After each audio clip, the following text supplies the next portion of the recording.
Hi. Today we're going to go through some of the details in the NAR settlement that you have recently read about in the newspapers. A lot of the facts that were in the newspapers are really not facts. They're flat out inaccurate information. So let's try to dispel some of that information and just go through what we know now. Marty? First, what happened was a release of liability. So this agreement would release NAR and over 1 million NAR members, all state and local realtor associations, all association-owned MLSs, and all brokerages with an NAR member as principal that had a residential transaction volume in 2022 of $2 billion or below from any liability brought forth in these claims. So a brokerage with $2 billion or more sales over that time period and an average is not covered by this. They are not covered, but they have the opportunity to opt in. There's going to be a financial compensation formula, so they're not automatically covered, but they can opt in if they choose and they follow that formula. Excellent. Compensation offers moved off of MLS. So the settlement through NAR has agreed to put in place a new rule prohibiting offers of compensation on the MLS. That's key, on the MLS. Offers of compensation could continue to be some option to consumers. Offers of compensation could continue to be some option consumers can pursue off of MLS through negotiation and consultation with their real estate professionals.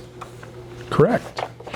The settlement would also require written agreements for MLS participants acting for buyers. So an agreement would have to be signed spelling out how you would be compensated if you are working for a buyer. And I would share with you, at least 18 states across the country already have this rule in place. They require buyer brokerage agreements. So this would be different from Florida, but not a different practice in a good bit of the country. So sometimes they're called buyer broker agreements, Yep. buyer representation agreements. If you have ever sold a property, you most likely engaged in a listing agreement where your listing agent on behalf of the listing broker had you sign an agreement so you understand what the terms are for listing that property. This is a different route. It's the buyer representation. It's the same type of documentation, but for a buyer. So I personally think it's a great thing, and I will definitely be using it ahead of time to work with my buyers. Settlement payment was in the amount that NAR will pay $418 million over approximately 4 years. And the settlement, it's highly documented of what their payment schedule is. Mm-hmm. We have been told that there will be no increase in NAR fees in 2024 and in 2025. So, I mean, that's good news for our members. I'm not sure how they pay for this, but this is, it's just, that's a fact. So all of these things together are things that are factual. They are in the agreement, they are documented, people can look at them and see these facts.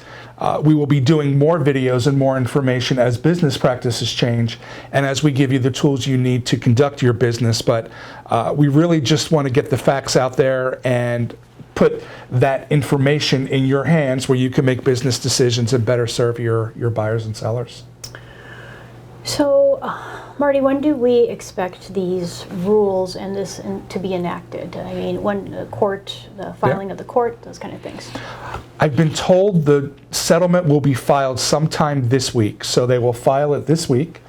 Most of the deliverables, compensation off of the MLS, buyer agreements, they will have to be in place by July. And I'm told it could be 6 months or more until this entire agreement is finalized. Although with everything leading up to it, NAR and other realtors are going to have to make changes well ahead of the finalization of the agreement just to comply. So in essence, we have time. We have time to work on our forms and everything else we need to for compliance. And we have until July, but we'll start working on them last week. Exactly. So, fantastic. If anybody has any questions, they definitely can reach out to either one of us. Also, if you go to facts, FACTS.realtor, you will see a plethora of information. It is open to the public. Thank you very much.